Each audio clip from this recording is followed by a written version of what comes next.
Okay, good evening, everyone. I'd like to call to order this Highland Park Board of Education workshop voting meeting. The New Jersey Open Public Meetings Act was enacted to ensure the right of the public to have advance notice of and to attend the meetings of the public bodies at which any business affecting their interest is discussed or acted upon. In compliance with the Open Public Meetings Act, the Highland Park Board of Education has caused notice of this meeting, setting forth the time, date, and location to be submitted for publication to the Home News Tribune and Courier News and posted on the board's website at least 48 hours in advance of this meeting. Members of the public who wish to address the board will be given the opportunity to do so before the board adjourns for the evening. Dr. Beatty? Here. Ms. Cassell-Dunn? Dr. Coleman? Mr. Maldonado? Dr. Pixley? Ms. Pruce? Here. Dr. Schoolman? Here. Ms. Stanio? Here. Ms. Bardman? Here. Okay, I move that we recess to executive session. Second. All in favor? Aye. Aye. Aye. All right. Okay, we will now reconvene to regular session.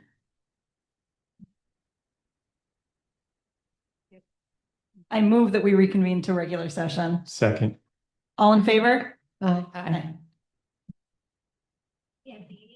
Here. Now that.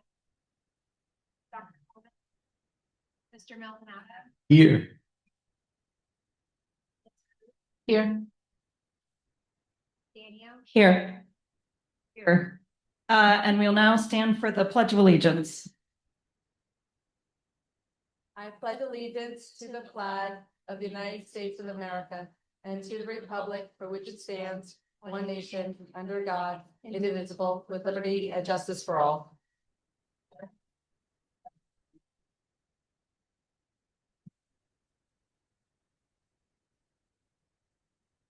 Okay, we received a number of emails, one seeking clarification on busing, one a formal withdrawal of students for homeschooling, and considerations for upcoming exterior lighting projects, and then a number, one around the high school graduation class of 2026, and then a number regarding an issue at Irving. Now we have the approval. I move approval of minutes. Dr. Beatty? Yes. Mr. Maldonado? Yes. Dr. Pixley? Yes. Ms. Pruce? Yes. Dr. Schoolman? Ms. Stanio? Yes. Ms. Bardman? Yes. And now we can move to the student representatives report. Starting with Irving, their K-1 students enjoyed the petting zoo and met a lot of cute animals. They want to thank their Irving PTO for making this possible. Their first graders also visited Turtleback Zoo and were thankful for an enriching experience. And they welcomed 47 new preschool families at their orientation. They celebrated their staff this week with a breakfast, a luncheon, and fun for teacher appreciation. And I look forward to their rescheduled whole school picnic on Wednesday and then grade level shows. Thanks, Albert. Okay, so for Bartle, they said earlier this month, the students had a blast at field day at the high school. A huge thank you to Mr. Roig and Mr. Stark for planning such a fun event. We would also like to thank Miss Lane and her peer leaders for helping run stations at the event. To celebrate Mental Health Awareness Month, students are participating in Coping Skills Fair. Every class has the opportunity to rotate through stations featuring coping skill activities. Bartle Boardwalk and Art Show will also be held on Wednesday, May 27th. Thank you to the Bartle PTO and Ms. Tomasino for planning the event. Down to the middle school. NJSLA pep rally on May 8th. Everyone got pumped for the test and they had a rematch of the faculty-student basketball game with the faculty winning 11-8. But they want to note that the students did give it their best shot. They started science NJSLA testing on May 6th and 7th and ELA testing on May 12th and 13th. They're set to take math on the 19th and are crushing it so far. We had a wonderful teacher appreciation week where staff participated in a clue game and were treated to a full course dinner as part of the murder mystery throughout the week. They want to thank the PTSO who provided lunch and dessert and the many gifts that they raffled off. It was a fun week for our staff and who they adore and love to celebrate. June is packed with awesome events for all of their students. The 8th graders have order forms due for t-shirts for the 8th grade trip to Dorney Park on Friday and for the picnic at Donaldson. Picnics and field days are also coming up for 6th and 7th graders. 6th graders have their picnic and field day on June 10th, and 7th graders have their picnic on June 11th. And they would like to emphasize the following message from the PTSO. As we begin planning for the upcoming school year, we invite you to consider getting more involved in our school community by serving as a PTSO officer. In accordance with PTSO bylaws, they're accepting nominations for officer roles until June 1st for president, vice president, treasurer, secretary, and other supporting roles. They warmly encourage both parents and staff to either nominate someone they believe would be a great fit by sending an email to ptso.hpowls@gmail.com, again by June 1st. Serving as a PTSO officer is a rewarding opportunity to shape school initiatives, strengthen connections between family and staff, and contribute to a supportive school environment overall.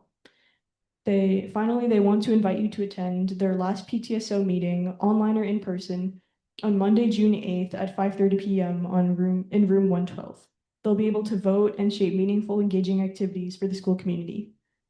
If you would like to learn more about roles or submit a nomination, please reach out or be prepared to participate in the meeting. They want to thank everyone for their continued support. Lastly, for the high school, they said May is another busy month at the high school. AP testing as well as NJSLA dominated much of this month. And they held junior prom in May 21st. And the band concert will happen in 2 days, which is May 28th. And they're excited to look forward to what's happening in June with lots of activities for the seniors, including prom, senior trip, senior BBQ, cap decorating, send-off, and more. Thank you. Does anyone have any questions?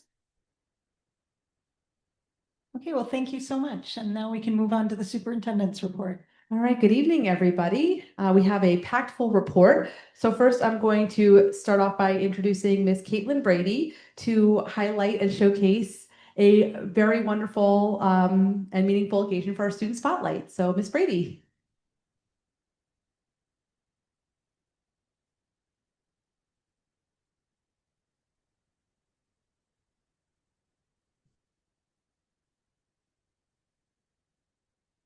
Good evening. So when I was polling teachers for the perfect person to nominate for this award, I got a unanimous response of Najaya Wilson. I could not agree more with them or be more honored to speak about Najaya tonight. So I asked the teachers to contribute a little bit from their personal classes, and then I'll speak on my own behalf because Najaya is just such a bright star in our school. So for Ms. Takis and Ms. Ailey, they said Najaya is incredibly thoughtful and hardworking. She brightens our days by always greeting her teachers with a kind good morning. In math, she shows remarkable perseverance and determination. Even when faced with challenging concepts, she never gives up and continues to push herself to improve. Her positive attitude and strong work ethic are truly admirable. Beyond academics, Najaya is kind, respectful, and supportive to all of her peers, making her a wonderful presence in the classroom community. Ms. Hawthorne said Najaya has made incredible strides academically and socially through hard work, determination, and perseverance. This year, she has grown into an engaged, independent learner who asks questions, advocates for herself, and pushes through challenges with positivity and grace. Najaya's kindness, bright smile, and thoughtful nature spread joy wherever she goes. She has a special way of making others feel seen and valued, often sending thoughtful emails to her teachers, simply wishing us a great day. At the middle school, we focus on 5 core character traits: perseverance, respect, integrity, determination, and empathy. And Najaya demonstrates each of these every single day. Ms. Iorio said Najaya is one of the kindest students I have ever had in my classroom. She is a caring and respectful student with a contagious smile. Najaya is always putting her best foot forward, even on days where she doesn't feel her best. When given a writing assignment in class, she worked on her essay for homework and asked me to provide feedback. She went above and beyond so she could practice her writing skills before the NJSLA. I can see that Najaya is a motivated student and is striving for growth. She is always giving 100% in theater, even when activities are new. I am so happy I was able to have Najaya in my class this year. Ms. Luxa, who I believe Ms. Najaya has for a few classes, Najaya says that Najaya joined us last year and from that point on has become such an important part of our HPMS community. She is kind, generous, giving, determined, and takes pride in her work. She perseveres through any challenge, no matter how long it takes. She is willing to put forth effort, even in her free time. She has not only become an excellent academic student, but she is a caring community member. She checks in with her teachers and encourages positivity. She asks others about their day, shows empathy when needed, and is such an incredible role model to all. And this is from me, Najaya. Najaya is one of the happiest and warmest students I have ever had the pleasure of knowing. Every single day, she brightens my day with an excited Miss Brady, followed by a hug. I am incredibly fortunate to see Najaya several times throughout the day, and her enthusiasm never wavers. Each interaction brings the same joy, positivity, and energy. Najaya consistently shows up and shows out every day. She is enthusiastic, eager to learn, and always willing to contribute in class. She encourages her classmates, leads with kindness, and brings a genuine warmth that makes coming to work an absolute joy for both me and for her teachers. Her positive attitude and caring spirit have an incredible impact on everyone around her. I don't think that the students realize the impact that they have on the adults in our building, because the truth is it's the adults' job to have an impact on the students, right? But it goes both ways. Najaya, you make coming to work worth it every single day. On the days that are tough, I can count on your unmatched spirit to lift me up, and it always works. So thank you. Thank you for being the beautiful person you are, inside and out. Congratulations. This is such a well-deserved honor, and I could not be more proud of you.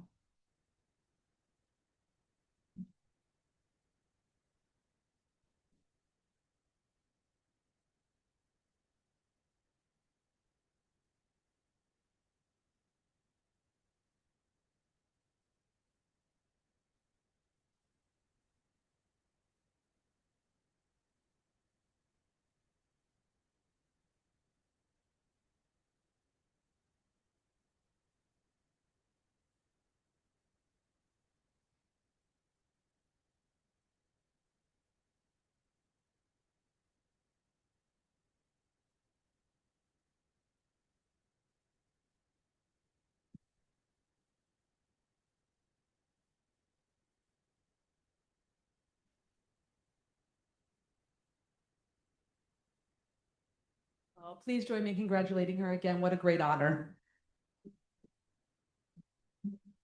Yeah. And next up, I would like to actually introduce Miss Ashley Raywood to introduce herself. Ashley is on the board agenda tonight for approval of our next Supervisor of Educational Services. So Miss Raywood.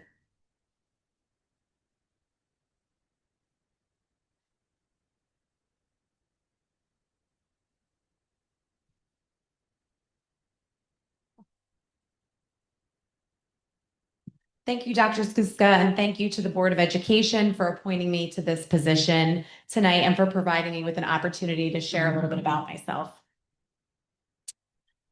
Just need to hold this up. That's a little bit easier.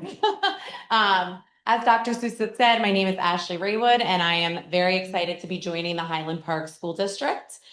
With 14 years of experience in education and as a mom of a preschooler and a kindergartner, I understand both professionally and personally the importance of strong schools.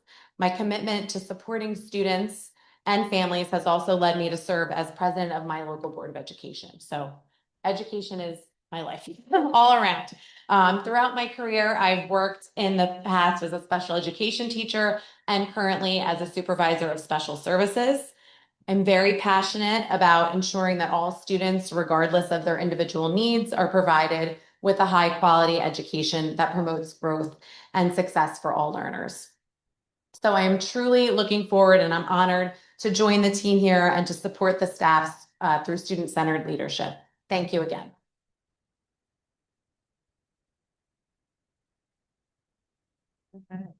Thank you. Okay, so I also have a little bit of an audible. I was going to save it till new business, but I'd like to do it now. So we have two amazing student representatives that are not going to be at our meeting next month where we do our celebrations. So if you don't mind, I'd like to take some time to celebrate you both. Okay. So I'd like to celebrate Bree Zavala and Lami Lee. As neither Bree nor Lami will be able to attend next month's meeting, I wanted to make sure we took the opportunity this evening to acknowledge and thank them for their service to the Board of Education and our school community. On behalf of the board, thank you both for your dedication, your professionalism, and your commitment to serve the students, their voice throughout this year. Your presence at our meetings brought important student perspectives to the table and helped strengthen the connection between the board and the students that we serve. Bree and Lami consistently came prepared, engaged in thoughtful discussions, and asked insightful questions that reflected both maturity and genuine care for their peers and our schools. You represented our students with integrity, confidence, and pride, and your contributions were truly valued and appreciated. Thank you for your leadership, your time, and your willingness to step into this important role. Your contributions have made a meaningful impact on our board and school community, and we wish you both success in all that lies ahead. Congratulations.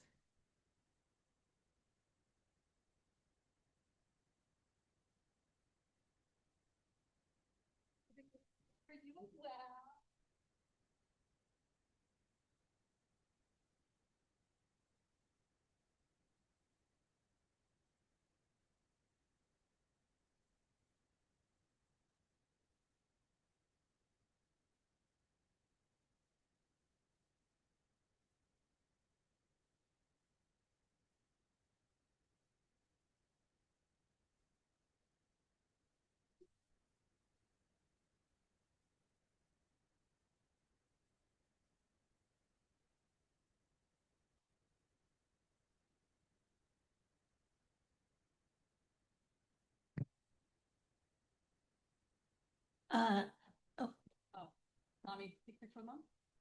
There you go.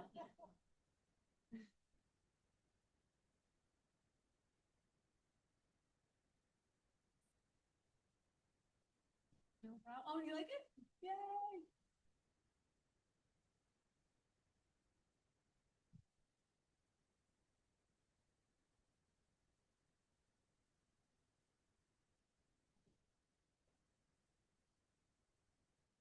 Oh, yeah, hold on. Okay.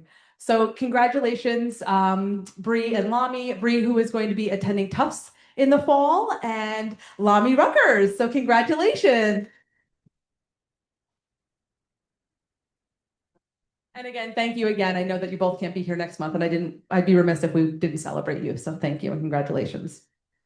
Okay, so at this point, I'm going to move on to the two formal presentations of our board meeting, but I know Miss Brady and our student spotlight, you've had very long days, so if you would like to stay, you're more than welcome to. If not, please feel free to excuse yourself, take some more pictures, and head home. So without further ado, I'd like to introduce Miss Lisa Saka, our Supervisor of Curriculum and Instruction, to come up, and Miss Saka is going to present on our math pilot program adoption. With much anticipation. It's been a long go, but we're very excited for tonight. So Ms. Saka, the floor is yours. Good evening, everyone. I'm Lisa Saka. For those of you that I haven't met in person, it's nice to meet you all. Like Dr. Suska said, this has been a long process, but I think we got to the right spot. So I'm very excited to be here tonight. Before I start clicking ahead, I do want to thank everyone who has supported us through the process. I want to shout out Ms. Rodriguez, who really kind of taught me how to do this and has been my sounding board. I'd just come into her office and whatever she was doing, she would stop to listen to me. Our principals, Ms. McNally, Ms. Snap, and Ms. Baldazone for their logistical help because it required a lot of professional development for our teachers. And it's not easy to take our teachers offline to do this type of work. So we need to thank our teachers for their flexibility because they were asked to basically stop what they know and start something they don't know in the middle of the school year. And as a teacher, I know how daunting that would be and how much I wouldn't want to do that. So I really want to thank them for their dedication, and the same to our students and families because it was a change in their routine as well. So here we go. Okay, so we'll start back with this process that's taken a while. What was the need? And so for elementary math, the need was a fully aligned and articulated elementary math program that was sort of the full package. And that means teacher materials, student materials, and standards aligned assessments.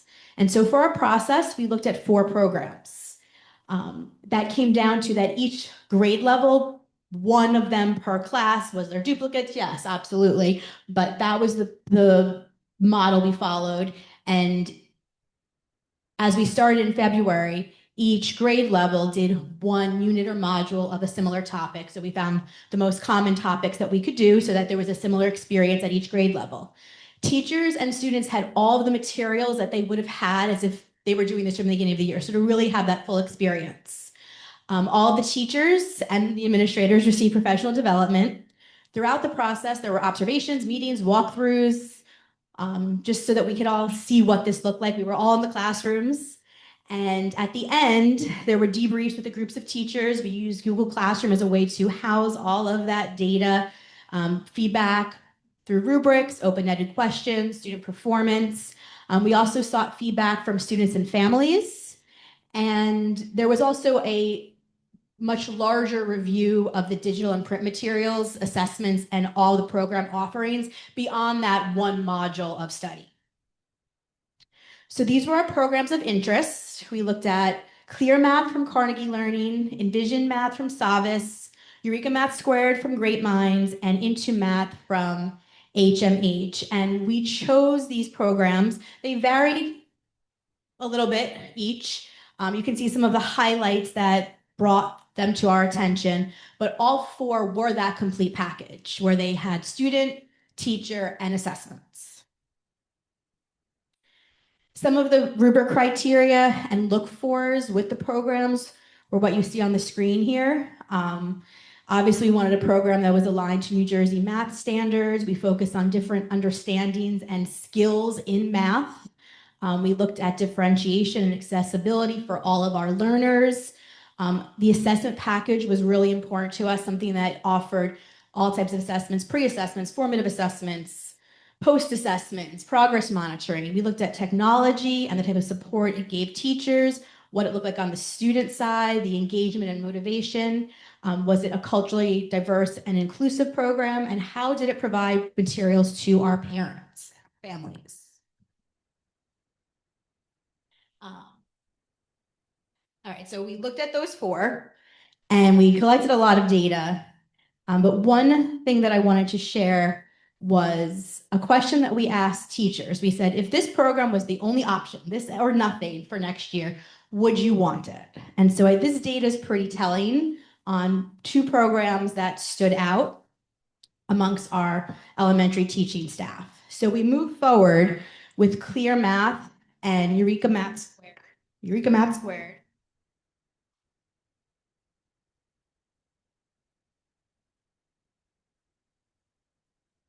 As our 2 finalists that we had to make the decision between. And I'll tell you, they offered great things individually, but were very different. So I'll give you a little brief overview of the strengths and the areas for improvement for both programs. So this is our holistic view of Clear Math, the strengths and the areas for improvement.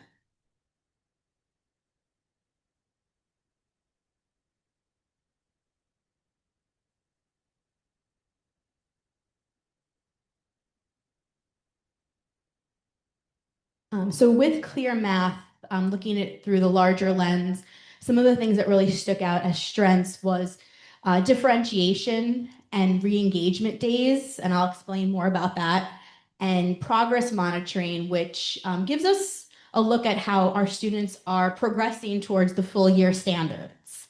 I would say one of the biggest considerations is that this program is relatively new to the K through 5 world, but Clear Math has a long-standing 6 through 12 program, and Carnegie Learning is a very well-respected company. Looking at Eureka Math Squared, similar, what are the strengths and what are the areas for improvement? You can see that one of the things we noticed and the teachers agreed upon and what it's very well known for is really very high quality lesson materials. And something that stood out was also that fluency practice was built into each lesson.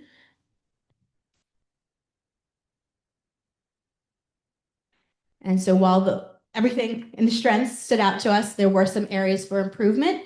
And we did feel that it was a bit language heavy and that pacing might be difficult to keep up with.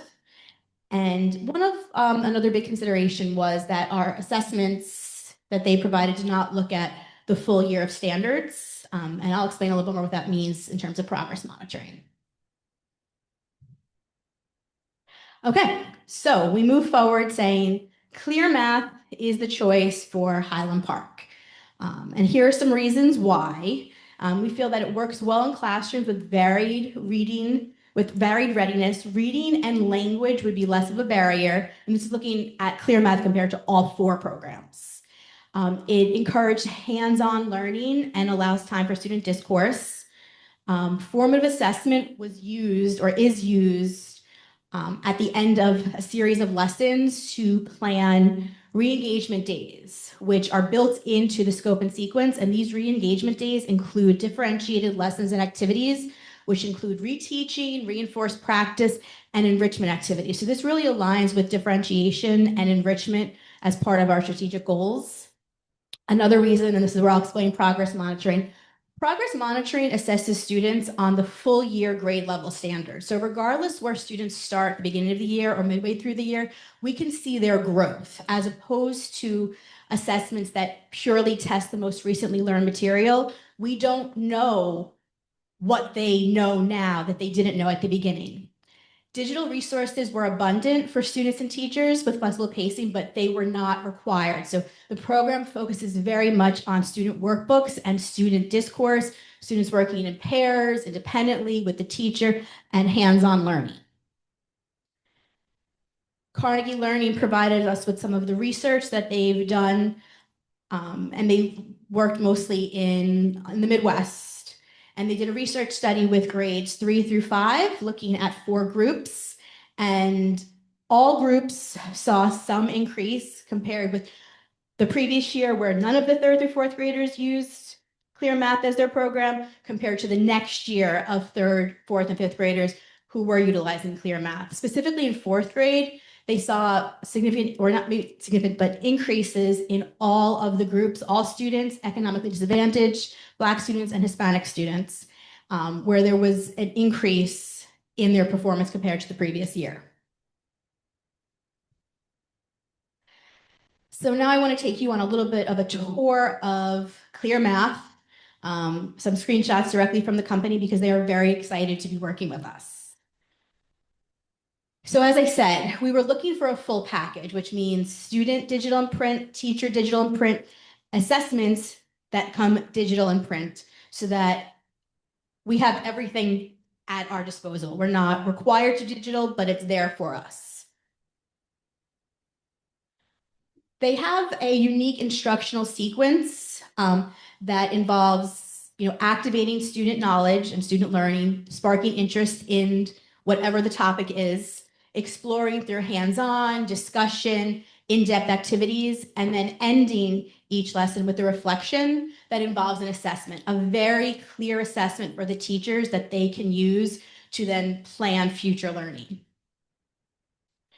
Differentiation is built in with this re-engagement. So what they pride themselves on and what we have found and believe in is this power of the pause, that after 2 lessons or 3 lessons where there's a new concept and then another concept that builds off of that and then possibly a 3rd concept, here there's only 2, there's a day that's built in to re-engage all learners at their level and their readiness. And so if we go on to the next slide, you can kind of see what that pause day, that re-engagement day would look like. And you can also notice that every Move on involves using data to decide what happens next for all our learners.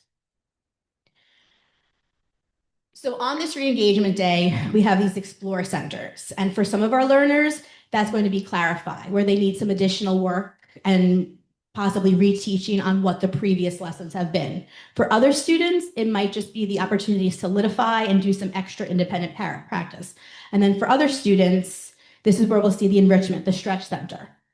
And it provides students the opportunity to extend their work, but connected to what they've just learned. And then all students would have the opportunity to review or practice with online lesson aligned games. And so here you can see that, yes, this is the full assessment package. Each module, so that's a unit of study, has a pre-assessment, formative assessments are built in. There are topic assessments within the module, and then module assessments and progress monitoring. So we have a really robust assessment package that we can work together as a whole math unit and on grade level to see how will these best fit our needs. Carnegie Learning and Clear Math believe in the power of engaging the family and learning outside of the classroom. So they provide a lot of resources to caregivers to support students outside of the classroom. Sometimes it's a word wall or an anchor chart for the recently learned materials, ways to support students, enforcing math vocab as well. And it provides our caregivers with a summary of what the learning looks like and what students have been working on. Okay, so next year will be year 1 of adoption, and we will continue to develop our relationship with Carnegie Learning. Like I said, they're very excited to be working with us. We're going to order and distribute materials. We'll launch with professional development that all teachers will receive. Yes, a handful of our teachers have already, but now it's time to train everybody. This will also involve in-class and in-person coaching with professional developers from the company. So it's one thing for teachers to be in a room together and learn the ins and outs of the program and how to use all of the components, but there's power in having these experts from the company coming in and co-teaching, giving feedback, even model teaching what these lessons look like. They'll also provide us with office hours. So if I'm a 5th grade teacher and I have an upcoming unit on fractions and I'm a little concerned, I can schedule office hours with Carnegie Learning and the professionals there to sort of alleviate my fears or get some feedback on how to best approach this. And we plan on offering family nights so that families in the community can learn more about our new math program. And that's all I have for you, so thank you. Hey, thank you, Ms. Saka. And I want to reiterate and thank Ms. Rodriguez, our teachers, our students, and our families for this process. I was thinking about that when you said that, Ms. Saka, about having to stop what I was doing sort of mid-year and teach something new. So kudos to everybody and thank you endlessly for their support. So I'll open it up to the board if they have any specific questions or comments. Ms. Saka, just a quick question. I know that you mentioned at the beginning that it has digital components, but they're not necessarily required. I'm a little concerned about homework on the computer and stuff, and if it's possible to avoid that there. It sounds like the materials it sounds like this system can sort of operate without the digital components. Yeah, so digital is absolutely an add-on and actually would be more of a focus for teachers outside of the instructional math period. The power to have digital assessments and analyze results, not just as a percentage that students get, but looking at which questions are commonly missed, what standards are they aligned to, having quick data to build those re-engagement days is really the power of the digital here, plus any support outside of the instructional math period. Students would have access to it outside of the classroom as well. Saka. I just wanted to add to that point. I think a couple things that actually having a curriculum really strengthens is that students will be bringing home a workbook so parents can actually see kind of what students are working on. We haven't had that kind of structure before. And the digital tool on the teacher side and progress monitoring and analyzing things that's really the teacher side. There are some digital tools that can supplement student learning. and they're actually very educational games. They're not, sometimes you worry about some of the digital tools that get attached to a curriculum because they can be fun, but the learning is really low level. And it seems like the digital tools that are actually kind of games more for supplemental kind of learning are actually really engaged in substantial learning. So I think that was something important we talked about. Better than I did. It is absolutely an add-on. You won't really see it used in the classroom. The work will be in the workbooks and hands-on materials, and there's a lot of student discussion involved. And any sort of games are very lesson aligned. And I'll tell you, some of the students felt they weren't as fun because they were much more serious.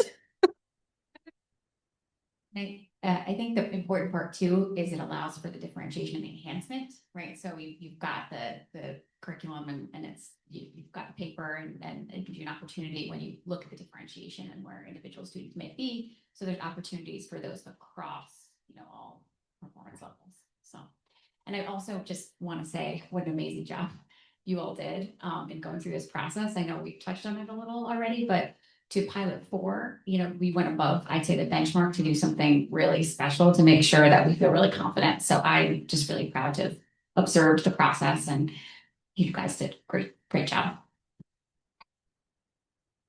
Yeah, I just want to agree with that and say the amount of teacher data, student data, parent data, going through the curriculum, going back and talking to the companies. And I think once it was down to these 2, it was really figuring about which one kind of really met our needs the best, because we felt like there were 2 really strong options. But both the differentiation, both on the, because we use that word a lot in education, both on the side of meeting students who aren't at the standard yet, but also enrichment activities for those who are kind of beyond. I think this is a really strong kind of program for that in the progress monitoring kind of, well, the digital assessments inform the teachers about on those pauses, kind of how to respond and where students are at. And I think that piece is a real strength here and aligns with our district goals around differentiation and that kind of stuff. So I think provide some tools and some curricular kind of supports for that, which is a real strength. I have one question. Pacing is always so difficult, especially when you have distributions of performance and at grade level or not. The fluency not built in. I'm when I think about it's a opportunity to really think through next year and how you'll fit that in, because it's going to be really important to do that. And so that's on my mind. But I think overall it meets all the goals and all that. Just being thoughtful about how we're going to build that in, because pacing is an issue for sure all around. So if you have any thoughts on that, I'd love to hear. If not, we'll continue to discuss it. I think that's the power of the pause, which I told myself I was going to do. I was going to pause, but I think this is the correct response here. This is so unique that if we're in a module 1, topic 1, lesson 1 is X, lesson 2 is Y, lesson 3 is not Z, it's re-engagement of lesson X and Y. That I have not seen that in any of the programs out there. Those are definitely days to build in fluency. And it just becomes a matter of perfecting time. All of our teachers next year are going to say they don't have enough time for this. I think we know that's going to be pretty common, probably the first couple of years.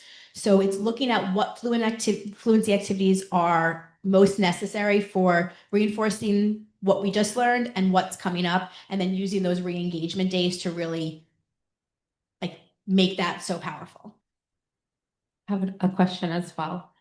So first, I'm actually pretty excited about this one. I think it sounds really good, and it sounds like it's going to cover all the student needs. But I did have a question, if you could just clarify a little bit for me, with the varied readiness and the language and reading. You said that's it's going to not affect the child if they have struggles with language and reading, and or how would that work? I won't say not. It will be less of a barrier. I'm not going to mention which program, but there was one in particular where we're like, is this assessing a student's ability to read these words and understand them, or their math? And that's important. Like on our state test, we do see high language usage. Teachers overall felt that that would not be a barrier to assessing student progress in math. When you say high language barrier, can you just define that for me.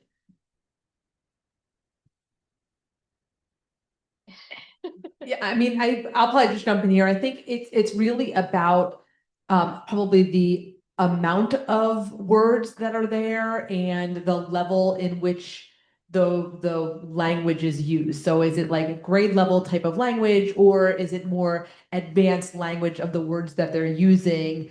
And how much of that? So obviously word problems and sort of language richness is part of that, but sometimes things get so incredibly wordy and so heavy that it becomes a barrier. Like students shy away. They're like, it's too many words. Yeah. And all of a sudden you're like, oh, I don't even know where to start. Appropriate and simple. Right. So I think what they found in Clear Math was that our students that struggle with that might not have as much difficulty accessing it because it was more grade level appropriate versus so rich, heavy text that our students would really struggle with that, right? To say like, is it a problem that they are struggling with reading or with the math? And if that's the concern, then we have a big problem, right? We want to make sure we're assessing the math.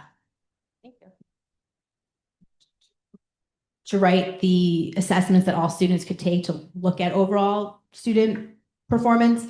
Some of the questions were worded in a way that you would say with some of the programs, why was it worded that way? So I have an example. It was a second grade test and the question was, which is the number of pennies in a quarter? And then it gave 4 multiple choice responses. And I'm like, I don't know why it couldn't be worded as how many pennies are in a quarter? Are we really like, if we want students to answer the question, why are we asking in a way that's so confusing that we're trying to get them to dissect what that means? I have another question. So how, or is this going to be implemented with students who have like learning disabilities or other struggles? This is going to be in all classrooms next year. Okay. The pilot was not in all classrooms, but we have the numbers for every single student and every teacher that teaches grade level curriculum K through 5. Any other questions? Oh, go ahead. Is what you're trying to get at. So this would be the core instruction, and then the progress monitoring could be, and other tools would be used to identify those that may need additional tier 2 and tier 3 supports. Oh, Is that what absolutely. I she's mean, asking? this Yeah, is key. The assessments that come with this will become what we use to help our students and meet them where they are. And of course, with all of students that require any kind of individualized education plans that may require instruction around their own goals and objectives or need a modified curriculum, the teachers will then have their training to be able to that, with the help of our administrative team, be able to work around that because some of our students do require a more modified curriculum. So they would get that, but still under the same umbrella of what's going to be presented in Clear Math. And did I understand correctly, and pardon me if this was covered while I left, that there's kind of 2 days of instruction and then there's a pause and then there's kind of an assessment of where the student progress is during that pause? It seems like it's fairly regular assessment checkpoints as to where the students are. One of the wonderful things about this, and it's very explicit to the teachers. So in this model, actually, we'll go back one more. This is kind of the sequence of a daily lesson. So lesson 1, lesson 2, sometimes it's 3 lessons and a pause, but that's the relative pattern. When we get to the reflect part, there is a question or questions that is highlighted as this is your formative assessment. Grade students on this, enter it in a recording sheet. So the teacher does that lesson 1, lesson 2, possibly lesson 3. And then once all that's entered, it actually color codes so that teachers know based on this sequence of learning, this is what's most appropriate for this student. And what's great. Kids bedtime. Get them in bed by now. This is fluid.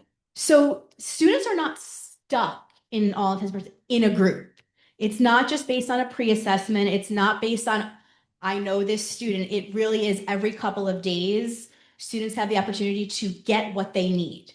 So if a student consistently needs the red, they're getting what they need. And teachers are not creating it. They're not trying to figure out, well, what do I do with everyone else who doesn't need the red? There are activities, and the enrichment is aligned to the learning. It's not something that they have to learn on their own or try on their own. It's based on, it's an extension of what they just did. And this is something that's why these companies exist, because this is really hard to do. So it sounds like the tech is really the tool for the teachers Absolutely. to figure out how to best help the students. Not to be said, if you have a child who's K through 5, they might show you what they can do online, but really in the classroom, it's there, but it's not utilized.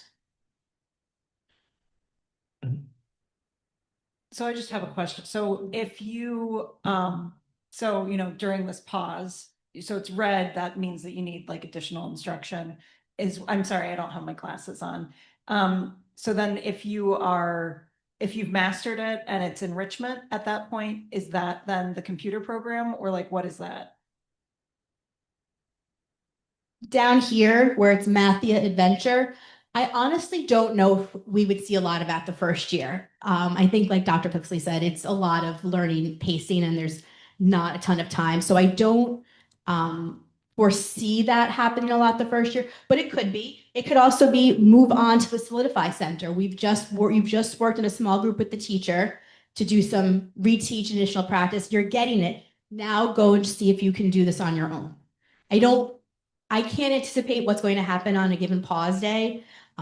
The movement might be a student who in the beginning of the year was in the red a lot, might then move to the yellow and possibly to the green as the year goes on. So I'm just asking about the differentiation aspect, like that's I think the enrichment is still like text-based enrichment. You can also use the Mathia, right? Yeah, the enrichment is not. It's not like if you're enriched, go work on that computer. It's not like you're gonna be pushed to the side that way. Yeah, that's the. So I guess the answer is no, it's not the computer.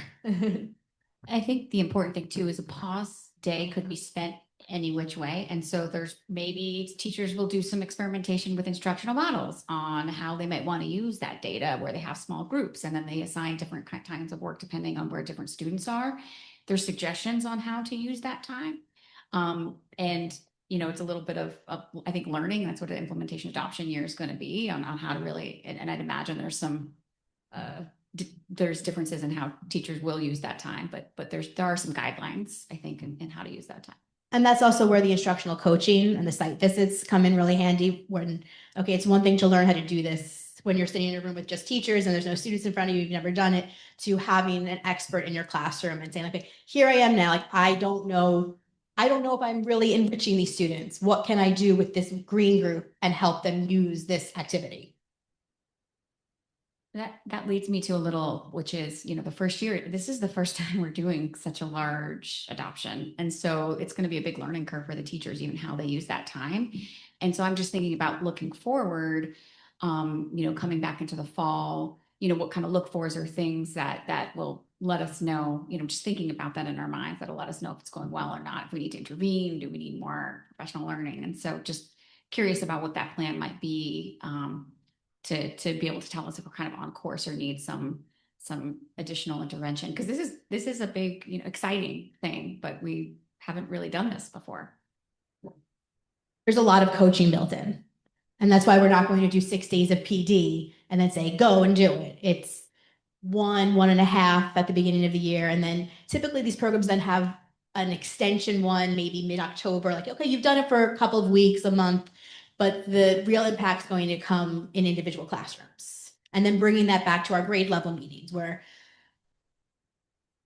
I worked with the consultant and they showed me this to work with enrichment, or they showed me this is the best way to do the Clarify centers. So it sounds like there's going to be, the first year is going to be the learning curve, the adoption part of it. Then it's going to be the next year, a little bit more growth. And then, so it's going to take some time to see some real actual changes or results. Let's stick with that. Yes, because it's not going to happen overnight. And this is very new for our teachers. I mean, they're excited for this, but they've never had anything like this. Yeah, I was gonna comment on that. Usually with a new curriculum adoption, you see a drop in the first year. Potentially, since we don't have this structure, maybe we missed that, which we'd be really fortunate in. But I think we really want to think about this as like a 3-year adoption, right? This year, they're going to be figuring this out as a different kind of sequence of lessons, and that kind of pause is pretty unique to this.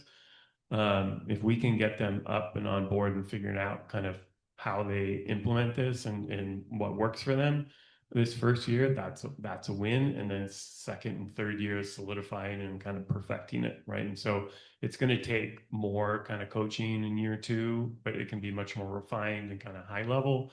This first year is probably going to be more like, no, we're not using enrichment enough, right? Or no, this is how you use the kind of progress monitoring more effectively, right? And so it's probably going to be a little bit more broad strokes, but this, I would say it's going to be helpful for us to think of this as like a 3-year implementation. And this is year 1 where teachers are experimenting, figuring out how to work with this. If we really give them time and kind of freedom to kind of do that and support, then we'll be in a really good spot, this time next year. And then it'll be much more kind of building from that base.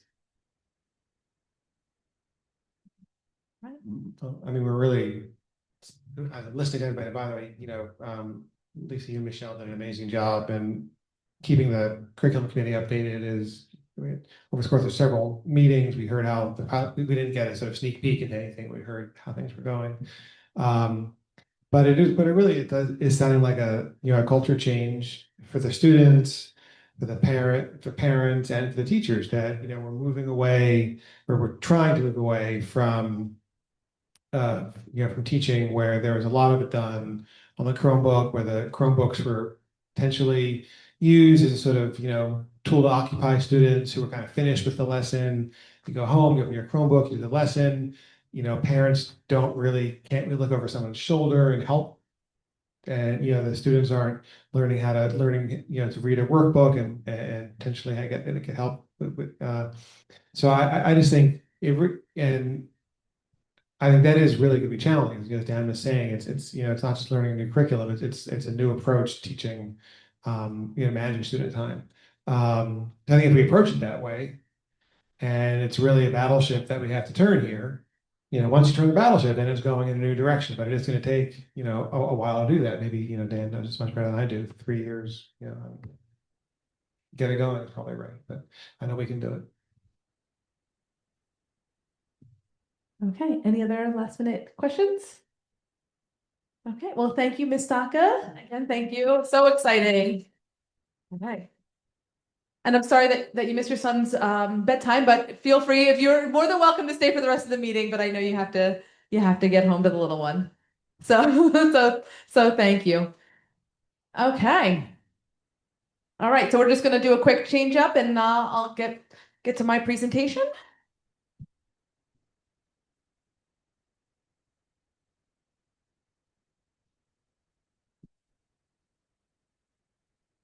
Thank you.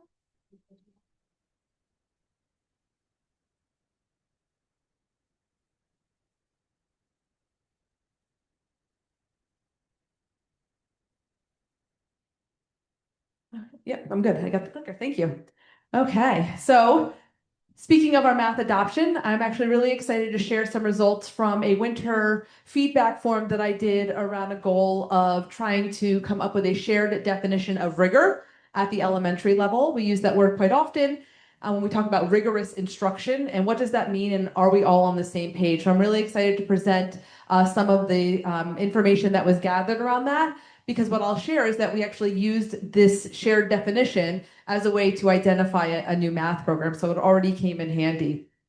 So like I said, in the winter, I did some feedback forms. So we looked at what the students thought about rigorous instruction, what parents and caregivers thought about rigorous instruction, and what staff thought about rigorous instruction. So a feedback form was sent to students in grades 3 through 5. So I worked with Ms. Baldazone and Ms. Knapp to kind of look at what grade levels were really appropriate to ask them.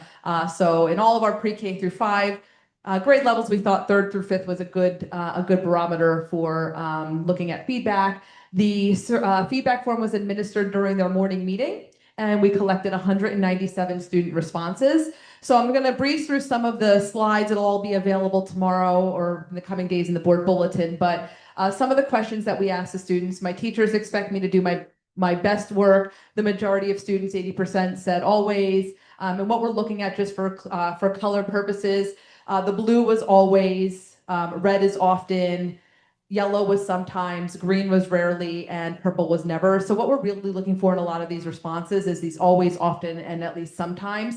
So that means we're trending in a good spot with some of these questions. So my teachers expect me to do my best work. Overall, great stuff happening there. The schoolwork we do in class makes me think hard. Again, predominantly always, sometimes, or often, which is good stuff. I'm asked to explain my thinking, not just give the answer. Again, majority of that pie is in the often, then sometimes and always category. So again, really positive. We work on problems that can be solved in more than one way. Again, the majority of that pie is trending in the positive, which is great. The work we do in school helps me learn new things, not just repeat what I already know. Again, majority of the pie in the positive. In Highland Park schools, teachers believe I can do challenging work. Really awesome that the half of the students said always, and then we have a good chunk there often and sometimes. When I don't understand something, my teacher encourages me to keep trying. Again, the good chunk of the pie there in the positive. In my class, I learned how to explain my answers in writing or by talking. So we had a good chunk there in often and always, and then another piece coming in sometimes. This was a very interesting slide, data point, which I wanted to highlight. Work feels too easy for me.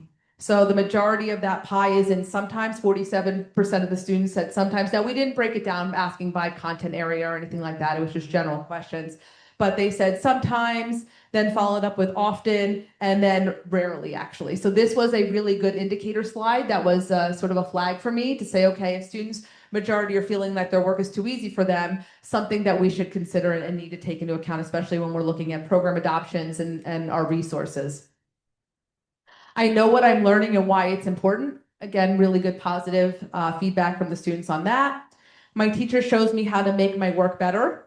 Really great reporting around that. And in Highland Park schools, teachers believe all kids can do hard work. Majority said always, then followed by often and sometimes. So again, really good positive results there. And so that was the student results. So again, that piece of like that work seems to be too easy is something that we really want to hang on to. The feedback form was sent to parents as well at the caregivers and parents at Irving and Bartle, because this was about elementary rigor. And we got 48 responses. So here are some of the responses from the parents. Schoolwork should challenge students to think deeply, not just memorize facts. So good news is most of the parents really agree with that, always or often. So a good chunk of that pie. Rigorous instruction means that students must explain their thinking and show how they got their answers. Again, really awesome results. That means the majority of parents really agree with that definition of rigor, which I love. I believe students benefit from being challenged, even if they make mistakes at first. Amazing results here. I was very, very pleased to see this from our caregivers. Rigor means that students are pushed to think, not just finish work, which is fantastic because in a traditional way that we've seen in the past, people automatically think that rigor means more of it. I need more reading, more work, more problems. So it's great to see that it's not just finishing your work or doing it quickly, but to think about it. Rigorous learning helps prepare students for the future. Great stuff there from parents, often and always. I would rather my child be challenged and learn deeply than only get easy, good grades. So again, really great results. That means that our caregivers and families that completed the survey really believe that learning and being challenged is really very critical for their learning. An interesting result here, my child is challenged to think and learn at high levels in school. So we have some differentiation. Again, it's the majority of the pie we are at often and sometimes. then coming rarely, and then coming always. So this was an interesting data point. So there seems to be some perception issues in terms of how they think that they're challenged to learn at a high level. For the parents, teachers in Highland Park expect my child to do their best work. So majority were always or often, and then sometimes. So that's good. I'm glad that was never. So that's positive. Assignments and projects at my child's school encourage deep learning, not just completion. So this was another interesting data point that I sort of bookmarked and flagged, which shows that the parents predominantly said sometimes that assignments and projects encourage deeper learning, not just completion, then followed up by always, then often, then rarely, then never. So the fact that we weren't trending one way or another just means that there's definitely some room around that somewhere, and we'll get to that in a little bit. I feel the district values rigorous instruction for all students. The parents at 42.6% said sometimes, then followed sort of equally by rarely and often, and then always coming in and then never. So again, very interesting that they felt that we don't value rigorous instruction for all students. So very interesting data point around that. My child is encouraged to try difficult work, even if they make mistakes. Again, good results here with the pie often and always and sometimes still making up a good chunk of that pie. Teachers in Highland Park, public schools challenge my child to think in new and creative ways. A majority of the parents said sometimes, followed by often, and then always, still making up a good chunk of that pie. My child's assignments and projects go beyond memorizing facts. Parents felt majority, sometimes that happens, then often, then always. And the district values high expectations for all students, not just some. So this was just a very interesting data point that the majority of the parents said sometimes, then followed by often, then always, then rarely. So very interesting around our value of high expectations for all students, not just some.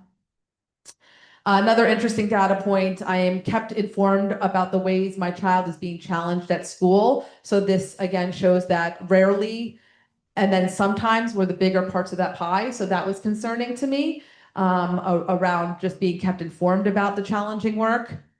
I believe Highland Park schools balance challenging instruction with appropriate supports for students.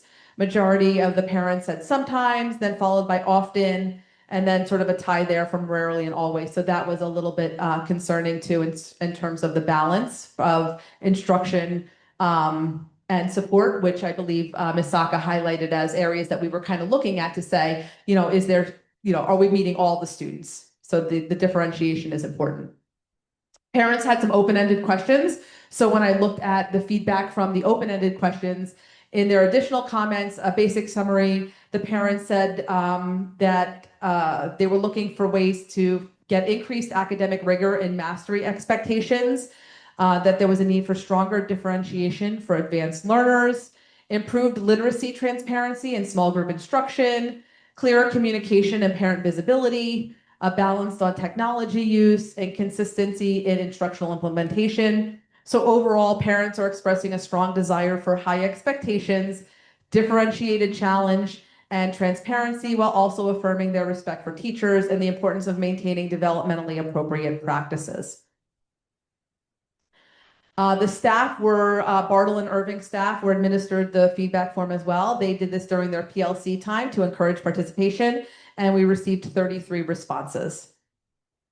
So from the staff that responded, in instruction in my classroom where the school challenges students to think critically, the staff that responded majority said often, and then sometimes, and then always. So again, a good chunk was in the positive, although, always I'd love to see that be a bigger part of that circle. Students are asked to apply knowledge to real world problems. The majority of the staff that responded said sometimes, then followed by often and always. Teachers consistently hold high expectations for all learners. So of the teachers, 50% said always, then followed by often, and then followed by sometimes. Again, a little bit concerning data point for me. Our curriculum emphasizes depth of understanding over memorization. So very interesting data point for our team here, which is majority said sometimes, then often, then always. So again, still a good chunk of of that pie in the positive, but a little concerning that it was sometimes. So where are we, what are we thinking around that, I think is something to explore. I regularly provide feedback that pushes students to improve their work. Great results always and often. Students are expected to use evidence to support their answers. About 49% said often, then always, and then sometimes. So that is very positive. Instruction regularly includes tasks that require higher order thinking. The teachers predominantly said often, followed by sometimes, and then the other two pieces of the pie are a little bit more minimal. I give opportunities for students to struggle productively with challenging material. Majority of the staff said often, followed by sometimes, and then always, which is really good. So the teachers believe that they are providing opportunities for productive struggle. Lessons allow students to connect new learning to real life situations. The majority of the staff said sometimes, followed by often. And then there was a tie between always and rarely, which was very interesting. Students are encouraged to ask questions and explore ideas deeply. Majority, again, all really positive between always and often, and then sometimes. I differentiate instruction to maintain rigor while supporting diverse learners. 54 or 55% of the teachers said always, followed by often, and then sometimes. And students in Highland Park are given learning tasks that match their definition of rigorous instruction. So this was very interesting. The majority of the staff said often, followed by sometimes, and then rarely. So another very interesting data point. Our school supports teachers in designing and delivering rigorous lessons. So the team already looked at that. And I'll talk sort of about our next steps for that. But this is a very interesting data point too, where the majority of the teachers said sometimes they get support for designing lessons that are rigorous, then followed by rarely, then often. So, really interesting data around the support in designing and delivering rigorous lessons. Instructional rigor is a priority in our district's professional learning. Majority of the staff said sometimes, and then often, and then followed by rarely. So again, we didn't break it down by like content area. So like if I'm an elementary teacher, I might say yes in ELA, but no in science or something like that. So these were just general questions. The district's curriculum provides materials that support rigorous instruction. The majority said sometimes, followed by often, and then rarely, and then never. So again, we're sort of all over the map with teachers' perceptions of rigorous material.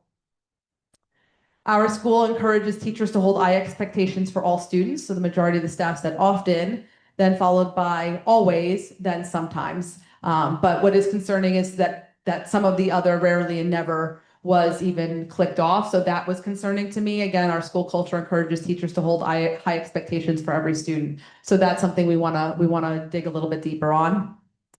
Professional learning helps me design rigorous learning experiences. The majority said sometimes, but then everything else, there's rarely, often, always, and then never. So again, there's some work to be done around professional learning. That's why it's really exciting to hear that programs that we adopt and ways that we look through that lens also align to best practices in professional development and andragogy, adult learning theory, that it's ongoing and embedded in their practice. So hopefully that PD, we can shift the needle there. Families understand and support the district's goals for rigorous learning. The teachers felt majority sometimes, but then the next piece of that is rarely. So there may be a disconnect on what staff perceive that families understand around rigorous learning. So very interesting data point. Staff were also given open-ended questions for additional comments. So across the responses, staff consistently indicate that the primary barrier to increased rigor is structural, not philosophical. Interesting enough. So some of the things that they highlighted in their comments was an absence of cohesive curricular systems, insufficient staffing for differentiation and intervention, significant foundational skill gaps among students, increased behavioral and executive functioning challenges, chronic absenteeism disrupting instructional continuity, initiative overload without adequate training or time, limited materials, planning time, and aligned professional development. So the prevailing message is that rigor cannot be sustainable, cannot be elevated without, so this is from the staff, that they felt that the message that rigor cannot be elevated without adopted vertically aligned curriculum programs, and ELA and mathematics was the ones that they commented on predominantly. That it's embedded, that there's embedded comprehension and writing instruction, that there's structured handwriting development in early grades, dedicated intervention and enrichment staffing, behavioral and executive functioning supports, attendance accountability systems was a very predominant theme, and time and training for proper implementation. So in summary, staff feedback reflects a strong willingness to provide rigorous instruction, but a clear belief that systemic infrastructure, meaning curriculum, staffing, training, and student readiness, must be strengthened before rigor can be consistently implemented across classrooms. So the goal was to develop do we all have a shared understanding of rigor and rigorous instruction? So across all groups, I'm very excited to report that rigor is not understood not just as hard work, but as a combination of high expectations, deep thinking, and supportive infrastructure. So it's really exciting that we all actually have a shared understanding of rigorous instruction. So understanding of rigor for students, it's defined by explaining their thinking and solving complex problems. For parents, it involves mastery and differentiated challenges. And for staff, it's a systematic goal that requires specific curriculum and support structures to be successful. The readiness gap was another sort of summary of the findings. So a major theme is that the gap between the desire for rigor and the readiness to implement it. Staff point to foundational gaps and behavioral needs as hurdles, while students and parents both indicate a need for more new learning and differentiation.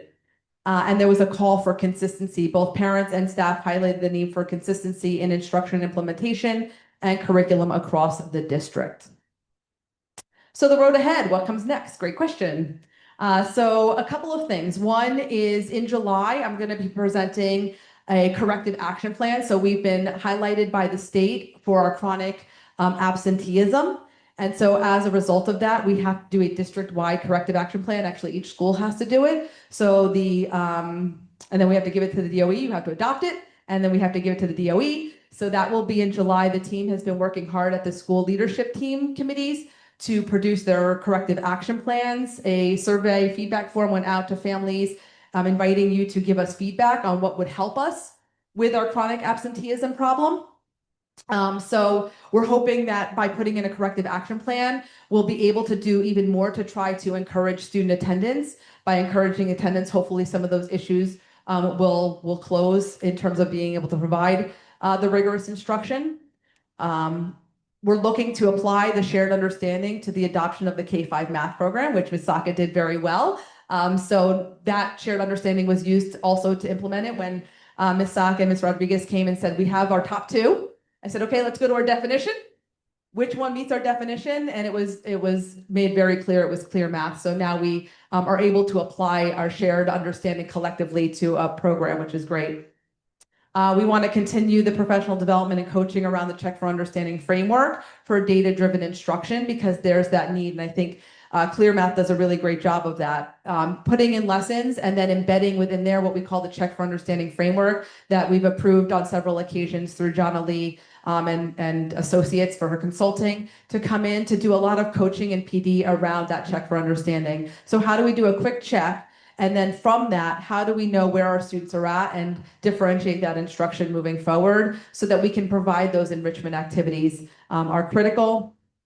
We're going to pilot the use of Linkit for assessment management, data analytics, and intervention support solutions. So we're using some of our title funding to pilot Linkit. So that's a warehouse that we put all of this data. So once we can put that data in, we can really look granularly at our subgroups, at very granularly student data to look at what supports are needed. So I think that's sort of been missing in that, is I think that people want to do the rigorous instruction, but it's sort of like, how do I know where to take the students? So by having a more robust assessment system to house that, to be able to create reports very easily for the team, I think is going to be very beneficial.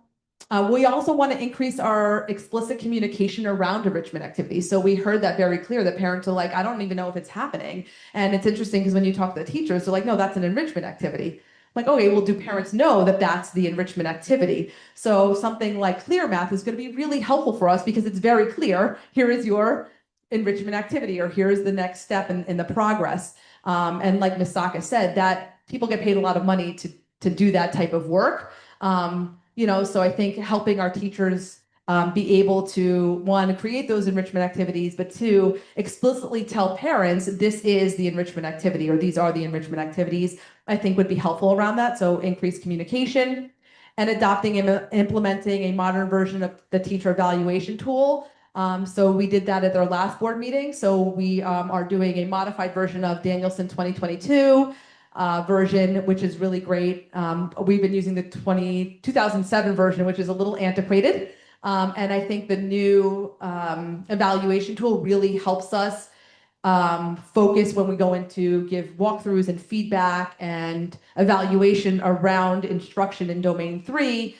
We can really look at ways to support rigorous instruction because it's really embedded in the new Danielson framework. So we're really excited. I think all of those things set us up really well to move forward with our shared definition. So obviously the shared definition is the foundation, but consistent practice is the goal. So I think we have pockets of it clearly, but definitely some areas for improvement.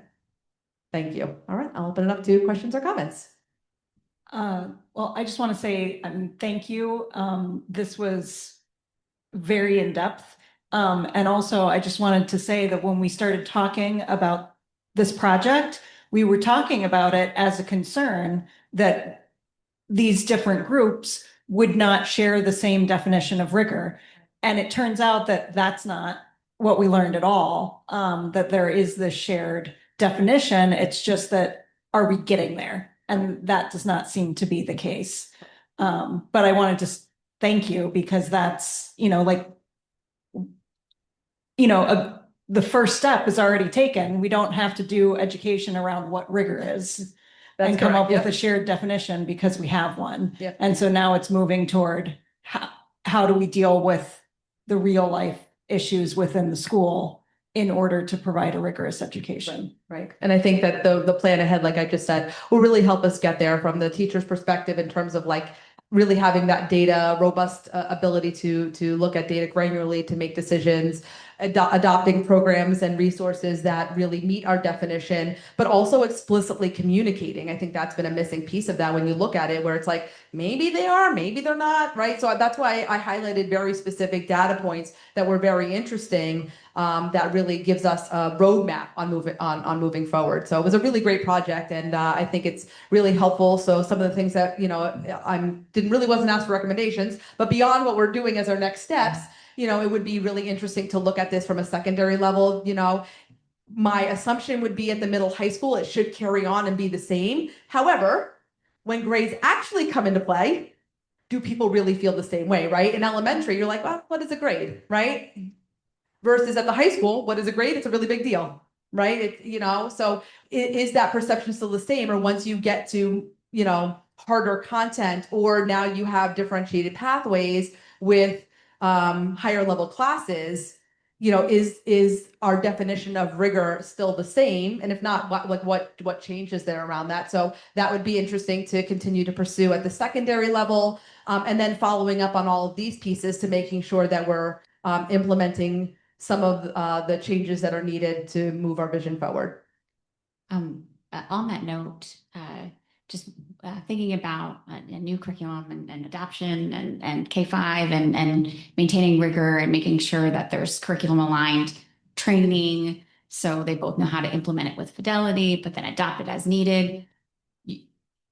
Is there budget for additional professional learning to have curriculum aligned to really help teachers kind of feel comfortable in leveraging it as intended? And then also, is that included in next year's budget? Yeah, absolutely. So we included, yes. So if you look, we did include some professional development In particular, like I know Ed Services particularly budgeted for that around the co-teaching model, because part of that co-teaching models that we're doing with John Lee and Associates is with the Check for Understanding framework, and to decide, like, if you're in a co-teaching classroom, which model am I using? Why am I using it? How am I meeting all the learners in the classroom when I have two teachers in the classroom? And then John Lee and Associates are continuing to do that work with the Check for Understanding framework.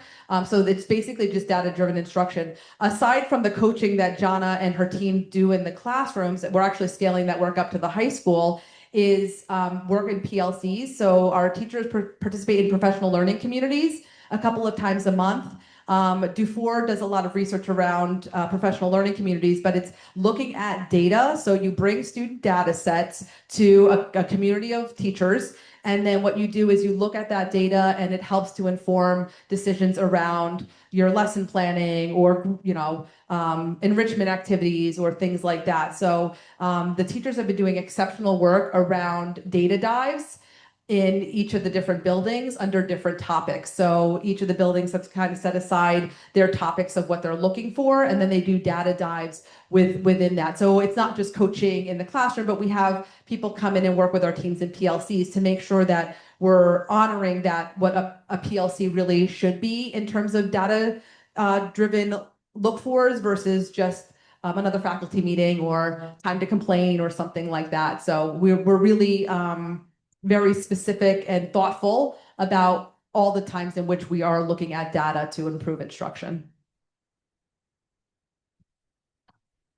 Hello, can you hear me? Just to follow up on that, I think sometimes when you're in the classroom, when you're observing if it's going okay or not, it's so curriculum aligned. And so making sure in the fall, in the spring, that it's the things that you're looking for actually aligned with the curriculum that's being adopted, to be able to identify early on.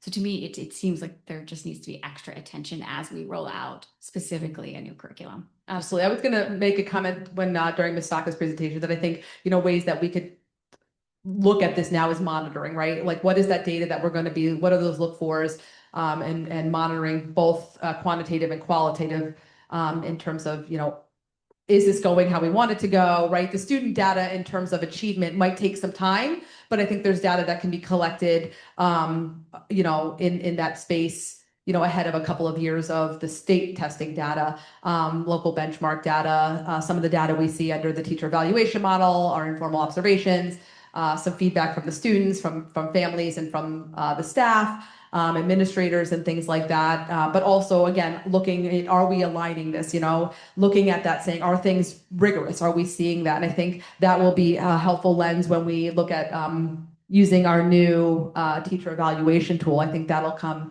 in super handy with that. So all the stars are aligning with this.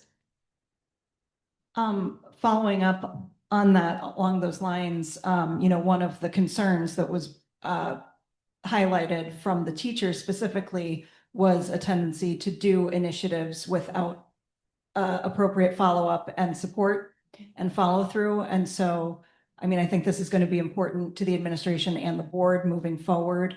We have made this investment, or we're about to make this investment in this new curriculum.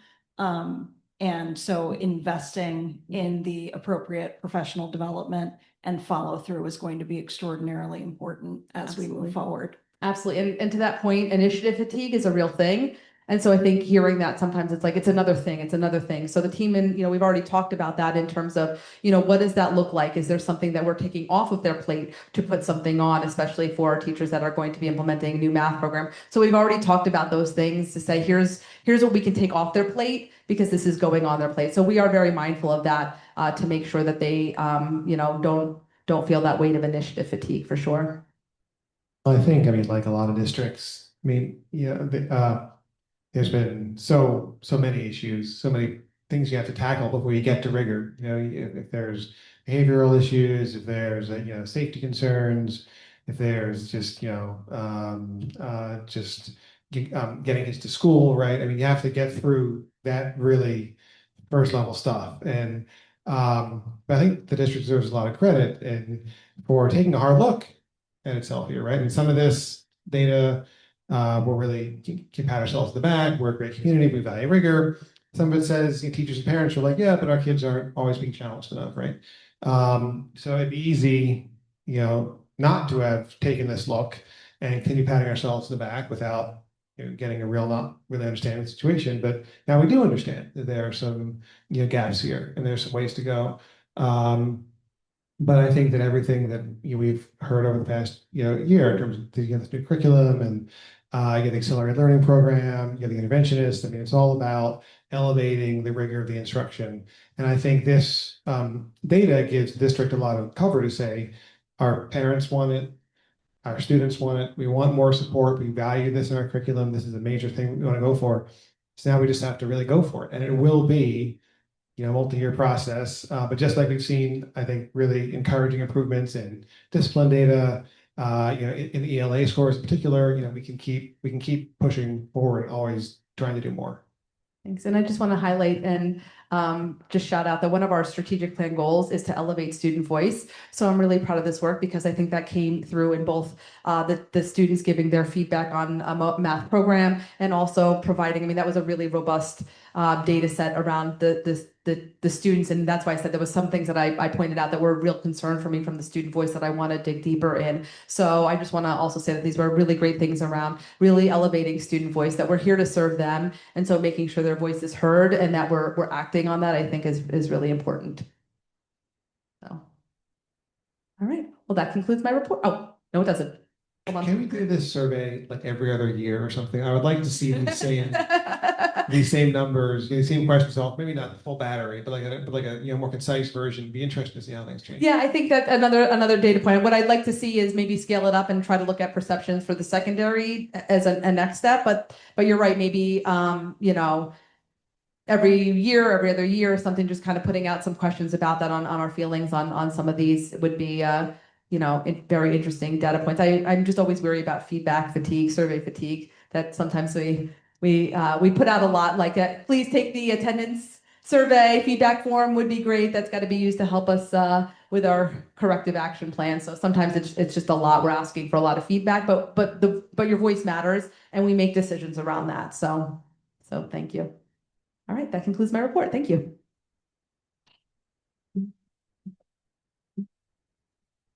Okay, well, now we are moving on to the first public comment portion of our evening. The Highland Park Board of Education welcomes public participation and has reserved this time for your comments.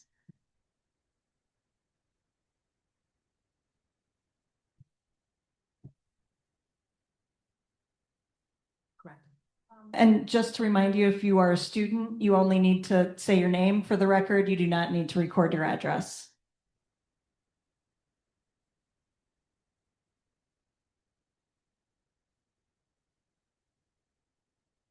Hi, everyone. My name is Joseph. I'm currently a junior at Highland Park High School. I wanted to talk about ClearMath. First, I'd like to say that I really appreciate a pilot program for helping students in mathematics. I'm personally very passionate about mathematics. I really like math. And I think it's really great that our school is doing more to help kind of equalize and help forward students who might not be doing too well in math. I do want to ask about learning clear math. First of all, for students that might be a little more advanced in math, in these kind of primary education schools. I know when I was in Irving and Bartle, I personally was ahead of my peers in many ways in math. And I always felt kind of bored in class. But after you finish all the material, there's not much to do. And I wanted to ask about how the pacing of Clear Math could maybe adapt to that. Another thing I just wanted to talk about was Clear Math and its involvement with artificial intelligence. Carnegie Learning claims to be a leader in AI-driven learning and learning. I'm personally very opposed to AI. I don't like it at all. I think it poses not only a very large existential threat to us, but also a very large environmental threat overall. And I'd just like to ask if it'd be possible in the future. I know it's already, I think, happening for this year or next year, but maybe in the future to look to a math program that maybe doesn't utilize AI quite as heavily as Carnegie Learning. I think, as a high schooler, it's kind of disheartening to see AI so much around me. Every time I use a Google search, there's always an AI overview that's first. And it feels I feel kind of trapped sometimes, right? There's almost no way to escape AI. And it's something that I'm very personally opposed against. I know a lot of my fellow students are opposed to also. I understand that clear math is only for students for grades K to 5, I think. But I would just like to ask if it would be possible in the following years to take a firmer stand on being anti-artificial intelligence, both for our students and for our educators. Thank you. Thank you, Joseph.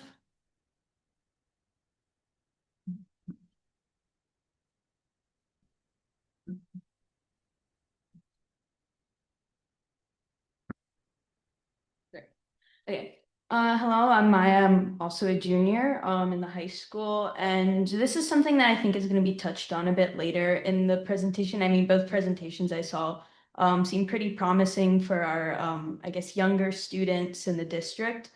But I know that with our last meeting, you guys voted and said that a social studies teachers would be like removed and that we would move one of the high school teachers. And so I kind of just wanted to ask, with this teacher that voluntarily chose to move, how specifically would some of these new classes and clubs that he specifically advises look?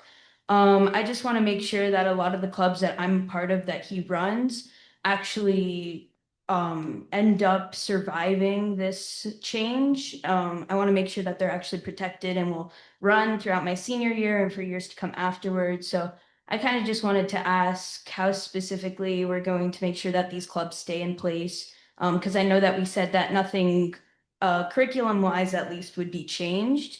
So yeah, that was like my main question. Thank you, Maya. Hi, my name is Arden. Sorry, I'm a little sick right now, but I'm also a junior at Highland Park High School.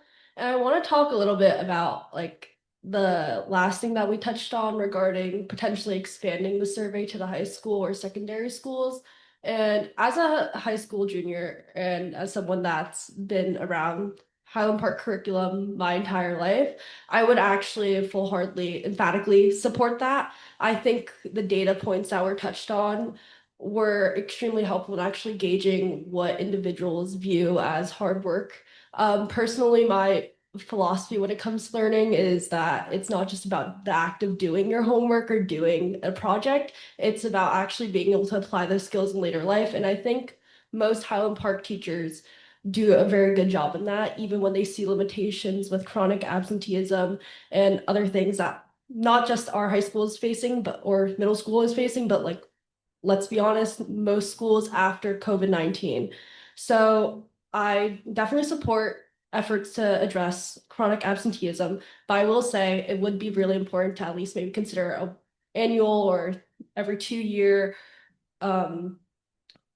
I guess, use of a new survey for secondary students to see where that lies. Because as an AP student myself, I also noticed that as people get more into high school, I sometimes think the motivation or initiative to fully be able to do everything with the idea of becoming learned by the end of it can sometimes peter out, and teachers need some support and guidance and infrastructure to be able to continuously spur more interest in like content material in different and new ways that keep students engaged and help them actually realize that learning is something that doesn't just stop in the classroom but can continue for their entire life, which I think is a switch that can be really powerful for many students at Highland Park. But overall, I think we're doing a good job as a district in doing that, as shown by the data points. So I'd say thanks to you guys for doing that. Okay, thank you so much. Is there anyone else in person who would like to speak? Okay, how many people do we have online? Would anyone online wish to speak? So raise your hand.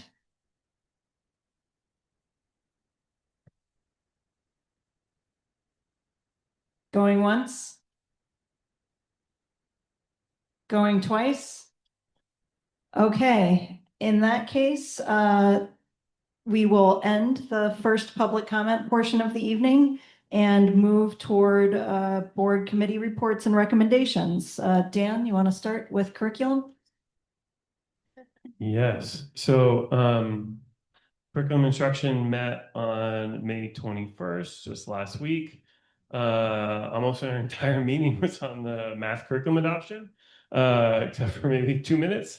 I won't reiterate everything that was presented. I do want to comment on two things. I think one of the things that I just want to make sure was clear is we were talking about enrichment activities. We were talking about how the curriculum adapts to advanced students, right? So that is exactly what was just asked about. So when we're talking about enrichment, we're talking about how the curriculum is advancing. So those pauses not only allow for the curriculum to be responsive to students who aren't at the standard yet, but also those who have already learned the standard, right? So when we talk about enrichment, we are talking about the advanced learners. The other piece is, I think every curriculum, I just looked at two of the other curricula that we were looking at, has some AI kind of portion. I didn't find something for the Carnegie Foundation, but I'm sure Carnegie Mellon in particular has a lot of AI going on. But I think every curriculum company is going to have some AI component. There isn't any AI component that I know of that is part of the curriculum as far as what students are learning. And I don't think we'd want that. So I just want to make that clear. And then other than the math curriculum, and responding to those kind of 2 points, we talked briefly about field trips. Mostly there were issues of adding chaperones and whatnot. But it did want to highlight a couple things. The high school GLOW is going to the Menlo Park Mall. I think to kind of study business and kind of customer service and those kind of things that are part of that program. And then fifth graders are also visiting the middle school to support their transition in the fall. So a couple points about field trips. And my report is quick. One thing, I don't know, the curriculum adoption, are we voting on that here? 'Cause I didn't see it in an item. I don't know if it's under C&I or. No, so we'll do that next month. So the point was to hear kind of conversations around it here. This is what we're proposing. And then next month will be that way that if the community had some input and wanted to give that as board consideration. Okay, I just want to make sure. Okay, so then items for voting, we have approval of field trip requests, approval of HIB reports. There were 4 reports, 3 were confirmed, 1 is unconfirmed. Approval of abolishment of a job description, that's an assistant administrative secretary. That's because the next item is approval of revised job descriptions. Approval of summer college boot camp for the high school, approval of middle school welcome academy, approval of university graduate students and interns. We have a few of those, all from Rutgers. And approval of home instruction for 1 student. Any questions? I have a clarifying comment for the conversation earlier. Just important to note that while Carnegie in 612 has more of a student-facing component that does include AI, you can implement with integrity fully a K-5 program that's on print that doesn't involve the computer. So I think that's an important part to note. It's a different program that does not require a student-facing software. Sarah, so we sort of talked about, oh, well, maybe if this goes really well, we think about adopting something similar to the upper level schools. Could you say a bit more about what, like, a student, is that something that students have to engage with? It has to be part of the 6 to 8 curriculum, or is it an add-on? Do you know much about it? To that up right now. I think we would need to do some research. I mean, there's a lot of great 612 programs that we would want to evaluate. Right, okay. I was going to say, I'm really happy to see the students here who are still here. Last month's meeting got a lot of attention. This one is a little quieter, so I just really appreciate you guys coming back and telling us what you think about various things. Really appreciate it. Thanks.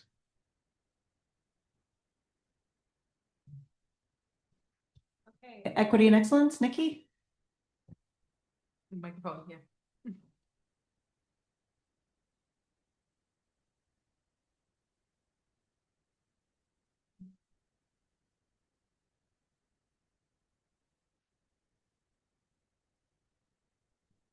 So for Equity and Excellence, we met on May 14th, and in attendance was myself, Anne, Dr. Suska, Jen Knapp, and Tara Young.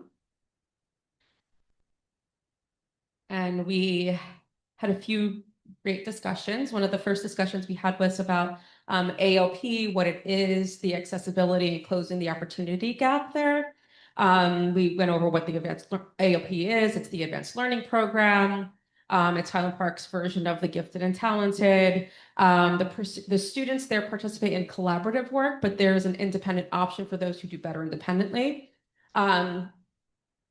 Testing, let's see.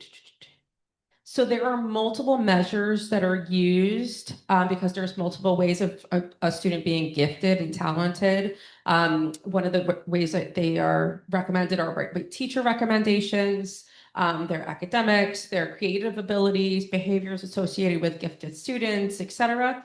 And then later on was testing was added to all of that. We also discussed how there used to be everybody was universal testing for everyone, but because it started causing a lot of issues and test anxiety, they changed it to an opt-in rather than an opt-out. Some of the concerns or discussion points that we had were there was a low participation rate and how if we're missing kids because of the opt-out or opt-in structure. The parents may not be aware, or they might not know what it is, or they may be reluctant to opt their child in due to the rigorous testing. And AOP is also presented at back to school night, but it's often overlooked because it's lumped in with all the other specials. So some solutions that were discussed were teachers can send home information for parents to parents for recommended students to reinforce participation, like personal email from the teacher as well as a general email for information, more advertising for it, giving paper flyers, highlighting AOP at back to school night, not using acronyms so people can know what AOP is, giving detailed explanations of the program, peer-to-peer presentation. So students who have taken it before, either from the middle school or in 5th grade, can talk to other students and explain that, share their own experiences with it. And the projects are usually updated on the website, and there's usually a newsletter that goes out, but they're looking into fixing that and making it more prominent on the school webpage. The next topic we went over was the resolution for rising healthcare costs. The concern was issues around the state plan and private market premiums going into the double digits or increasing in the double digits. They're going to continue to grow and far exceed inflation and state aid, putting fiscal stress on local taxpayers and strain on students and teachers and administration and the district as a whole, because taxes are having to be increased, programs are having to be cut, and it does affect their quality of education. So the solution is to, and it's in our agenda, the resolution to send to the governor, legislators, and New Jersey State Board of Education, calling on local legislators to work on reform and figure out a quick solution and reform for the rising healthcare costs. Calling upon the governing legislators to provide immediate short-term relief and asking for real sustainable solutions to rising costs, and urging the governor to engage in meaningful dialogue with all affected stakeholders to develop and implement practical long-term reform. Another thing we went over was the program evaluation convenio. There's nothing yet. It's still in the works, but if we're going to get information soon. But with whatever information that they have given us so far, we've worked on professional development and made changes as needed. And then the discipline report we have from March. Should I list it all down? Is that okay? So let's see.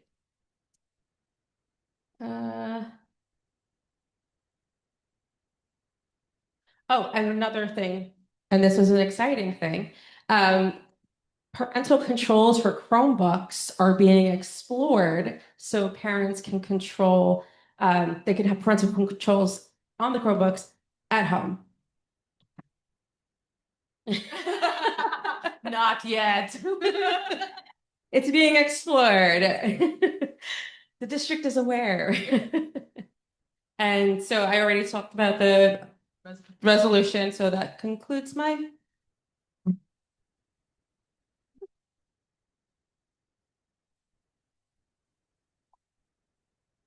Have any questions or discussion? Okay, in that case, Marilyn, Facilities and Finance.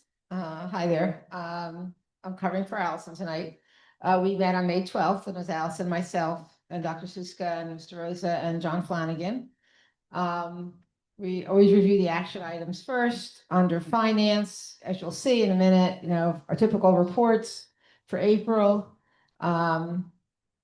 There's going to be we're purchasing additional playground equipment for our preschool because of our increasing size. That's on the agenda. Lots of contract renewals for the 26-27 school year, all of our vendors that we typically use. We had a conversation about we will be renewing Champions, which is our after-school program. And they shared an end of the year summary with us, which indicates that overall they've had 310 students enrolled, averaging about 200 and something a week. We have 32 students who got subsidy, and they were able to get subsidies for 32 of our students, and there is no wait list for our after-school program. And they shared some of the highlights with us, the fact that they did a winter break and a spring break program, that they're going to have a summer program as well. So based on the report from Champions, it seems like as a first year, things have gone well overall, with obviously bumps along the way. Other things on our agenda today is the scheduled tax payments we're going to be approving and tuition rates. There's an agenda item about joining the interlocal purchasing system to give us more options for trying to get more vendors and pricing for projects that we need done. Facilities, there's a PSE&G direct install to replace 2 boilers, and a new door in the business office. That's due. We lost an egress when all that Bartle work was required, so now we have to get one more door in there. Other variety of things here under facilities, but I'm going to cover them when we do the agenda, so I don't need to do them twice. Let's see. We did have a conversation once again about the negative student lunch balance, which continues to be a concern. We had the conversation about whether we should be using general operating funds to pay off some of these balances. The committee at this point was not in favor of doing that because it won't solve the problem. We'd like to ideally solve, if we were to pay off this balance, ideally we want to solve the problem so it wouldn't just come up again. So there is some type of a community eligibility provision through the Department of Agriculture that Denise is looking into that may give us some information on this, on solutions for this. And for the glasses. And looking into grant programs to help us pay off this lunch debt, particularly for our free and reduced lunch families. John reviewed our facilities project, the baseball field. They're all done, but they're in the process of beautifying the entryway. And Bartle structural repair is really going along well. We actually, when I was on the tour the other day, we saw that they were working on the retaining wall. A lot of brickwork's been done. A lot of work's been done there. It's not done yet, but it's moving along. The Bartle bathroom is done. We saw that on the tour. It was very lovely. And also the pre-K classroom, we got to see the other day, and it's going to be a great room. And really the cafeteria also looks, you can't tell, I couldn't tell that you took away space from the cafeteria because it's. My third grader is thrilled with how the bathroom turned out. Only 11 more to go. That's my comment. I only did one, but it's one nice one. And for that pre-K classroom, they're working on flooring and air conditioning. That's coming along next. The environmental sustainability project, let's see what we got. Still looking for furniture and some quotes, and so that's still a work in progress. And John updated us on that leak that's in the geothermal field at Irving, which is like right near where the portables are. He's hired a vendor to kind of figure out what's going on there. So more to come on that. And the agenda for finance facilities, we've got all of our usual reports, treasurers, secretaries, do transfers, travel and related expenses, a group of contractors for professional development, both for the remainder of this year and for 26-27. You can read through those. A couple of them are pass-throughs for the non-public schools. Not necessarily, so they're not for us, but we need to vote on them. There's 3 of them, I believe, four that are non-public. There's an ESL, professional development, Orton Gillingham, read write. Those that's also non-public, the read write. We have a group of professional services, well, again, for 25-26 and 26-27, for athletic training services, another sports for athletics, another system that we're required to have. And the living room is for therapeutic services, in our behavioral mental health day program. That is. We have 1 out-of-district placement, 1 additional out-of-district placement. We have 3 students requiring bedside instruction. 1 student that we're voting on accepting as a tuition paying student to our autism program from grade 4. And then 2 additional students would be coming here as non-residents and also paying tuition. We have 2 students, 2 McKinney-Vento contracts that we will be paying to Franklin and Piscataway to educate our students. Then we have a number of items on coordinated transportation, approving contracts for coordinated transportation, with the hopes that if we work with any of these other districts, we could save some money and streamline some of our transportation. So at least we have it on the books that it's a possibility. I'm up to 23. 23 is the schedule of payments that the borough would follow to so that we collect taxes, we get the taxes that we need to run our district. And then there's bond services and software. These are those renewals that I talked about. Our substitute services, phone support, our before and after care champions is on this list here. Some contract extensions for cafeteria equipment, continuing our contract with Rutgers Behavioral Health Care for mental health services, our preschool social worker. The tuition rates that are number 34 those are state approved tuition rates. State sets those numbers. We have a donation of children's books from actually one of our high school teachers. So thank you very much. The budget transfer for preschool. We're getting down there, ladies and folks. We're almost there. That's at PSE&G about the 2 boilers that we're sharing the cost with the PSE&G. Additional playground equipment for our preschool. Removal of 2 water storage tanks at Bartle as part of the structural repair project. Surveying for our high school water service line. Roofing services for part of the high school that needs repair.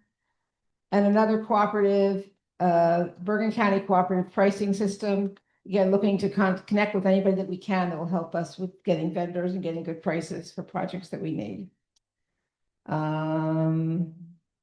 There's a approval of an additional proposal for lighting in the mechanical and utility rooms at Bartle. And then I have 2 read-ins. I can find this here. 2 more read-ins. One is the approval of an exterior door to Bartle. So I was talking about as an additional door as part of the structural repair, and relocation. Number 45 is relocation of sprinklers due to the Bartle structural repair. Do I need to actually read these 2? 44 and 45? No. Don't believe so. Okay, okay. And that's what we've got for finance.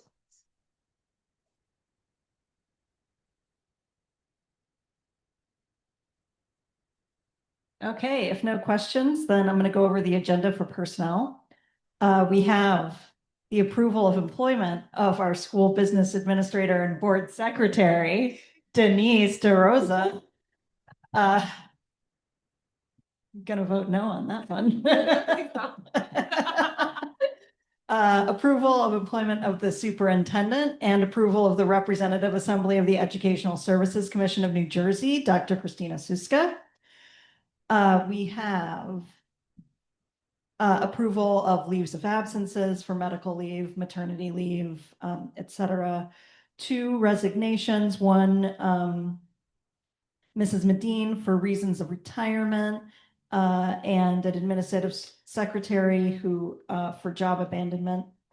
We have approval of some transfers having to do with administrative secretaries and also social studies and middle school teacher. We have approval of appointments so that we will have 1 job title for administrative secretaries. We also have a very exciting appointment of Ashley Raywood for Supervisor of Educational Services. Yep. And Kevin Robinson is interim principal at Irving Primary School.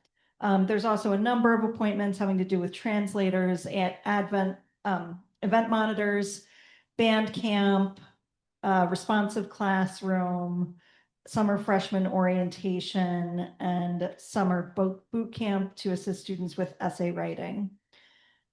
We also have approval of staff training in the middle and high school, and approval of board appointments, which would be Ashley Raywood to be appointed as the district's homeless liaison and the educational stability liaison. And we have no policies and regulations to go through. So now we can move on to our second. Now we can move on to our second public comment section of the evening. Is there anyone in person for public comment? Okay. Do we have anyone online? Okay. If you would like to speak, please raise your hand if you're online.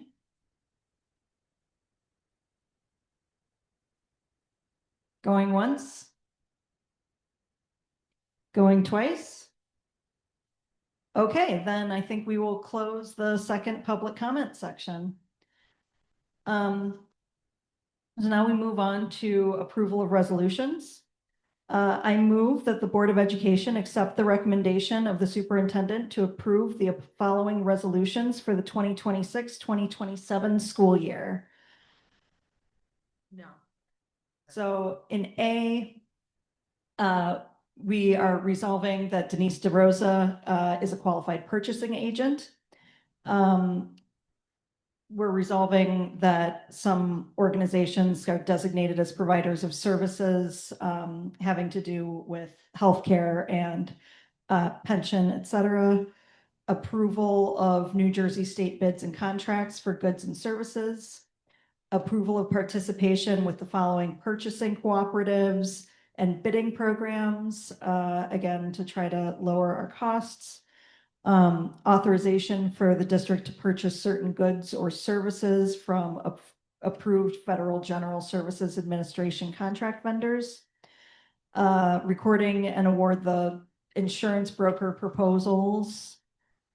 And a professional services resolution. So moved. Oh, no.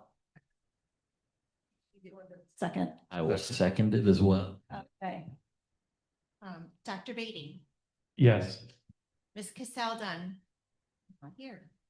Mr. Maldonado, Yes. Dr. Pixley, Yes. Ms. Prus, Yes. Dr. Schoolman, Yes.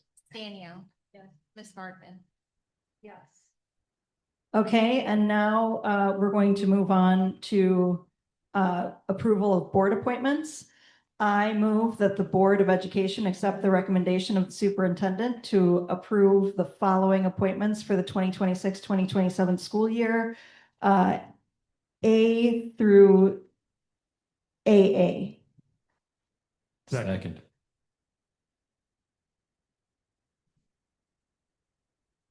Dr. Beatty, Yes. Mr. Maldonado, Yes. Dr. Pixley, Yes. Ms. Prus, Yes. Dr. Schoolman, Yes. Stanio, Yes. Ms. Bardman. Yes. Okay, For curriculum instruction, I move items 1 through 8. Second. Dr. Beatty, I am a yes, except for 7A, I'm abstaining from. 7A. Mr. Maldonado, Yes. Dr. Pixley, Yes. Ms. Prus, Yes. Dr. Schoolman, Yes. Ms. Stanio, Yes. Ms. Bardman. yes.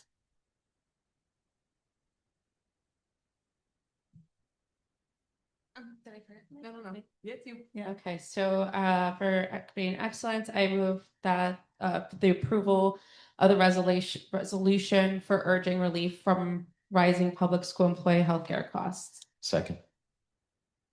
Dr. Beatty, Yes. Mr. Maldonado, Yes. Dr. Pixley, Yes. Ms. Prus, Yes. Dr. Schoolman, Yes. Ms. Stanio, Yes. Ms. Bardman. Yes. And finance and facilities, I move items 1 to 45, last two being the read-ins. Second. Dr. Beatty, Yes. Mr. Maldonado, Yes. Dr. Pixley, Yes. Ms. Prus, Yes. Dr. Schoolman, Yes. Ms. Stanio, Yes. Ms. Bardman. Yes. For personnel, I move numbers 1 through 9. Second. Dr. Beatty, Yes. Mr. Maldonado, Yes. Dr. Pixley, Yes. Ms. Prus, Yes. Dr. Schoolman, Yes. Ms. Stanio, Yes. Ms. Bardman. Yes, and congratulations, Miss Raywood.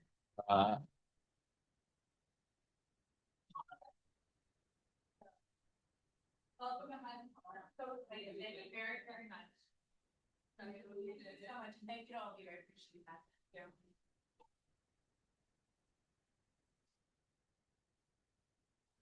Okay, we can move on to board liaison reports. Does anyone have anything to report? I do. For the Human Relations Commission, just a reminder that there will be 3 flag raisings coming up in June. The first one will be June 9th at 5:30, is the Caribbean Heritage flag raising. They're all gonna be at the community center. The next one will be June 17th, and that will be for Juneteenth. And the last one in June will be June 23rd, and that's going to be the Pride flag raising, and they're all going to be 5:30 at the community center.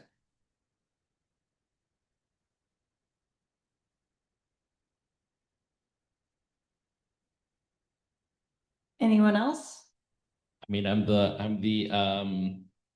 the board liaison for the Highland Park Education Association, no, Education Foundation, rather, sorry, which helps pay for the Camp Mason trip. I chaperoned that last week and it was fantastic. I really want to thank the Education Foundation for helping that, and the district as well. And I really want to thank all of the teachers and staff that went along on that trip. It was a really special experience, I think, for all the kids and all the parents that went. I think in particular, thanks to Miss McManus Smith, I think, for putting that together, and for Miss Soroka, and all the other. I can't name everybody, but it was a really great experience. It's a wonderful trip. Okay, and if there are no more liaison reports, we move to the president's report, of which I do not have one. And so then we move to old business. I actually want to re-raise one of the concerns that was expressed by one of my peers in the public comment. I was wondering if there's any sort of plan for how the classes will be allocated now that one of the high school social studies teachers are moving down. So my plan was to follow up with this student in particular, so I would connect the student to Dr. Donovan to speak about it. In terms of extracurricular activities, the middle and high school start and end at the same time, so there shouldn't be any conflict with any staff members wanting to continue any extracurricular activities, because the start and end times are the same. And I believe Dr. Donovan has a great plan for making sure there's continuity of things like our Global Citizen program, which I believe is what the student is referring to, but I'm not really sure. So I was going to follow up with the student to just talk about what this very specific program concerns were so that we could address them accordingly. Okay. Apply for the classes as well. Yeah, so all the classes, there's no shortage of classes, so all the classes have been attended to for teachers. Dr. Donovan has the schedule, so it's been preliminarily shared with the teachers, although the finalization of that goes to the teachers ahead of August 15th. So that's the deadline. So we kind of give them a preliminary, knowing that sometimes over the summer we have some changes with influx of students and things like that. So that it might change, but it's all been distributed, and none of the classes were canceled or anything like that. Yeah. Anyone else for old business? Okay, new business? I have a new business. I have two new businesses. One of them I'll start with is happy birthday, Denise. And the other one is it's a curiosity that I have, and it's more for curriculum and instruction.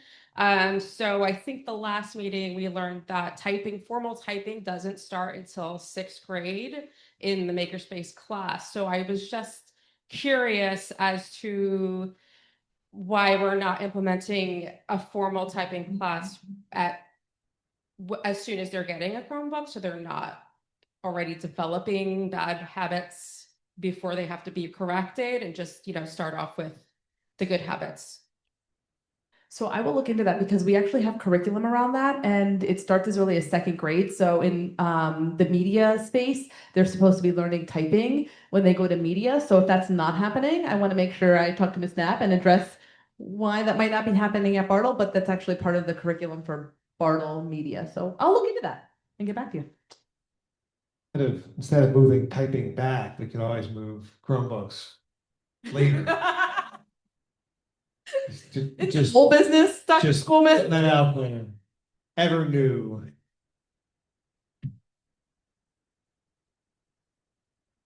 All right. Okay, if that's the end of is there any more new business? Okay, in that case, I move to adjourn. Second. All in favor? All right. Good night, everyone. Thank you.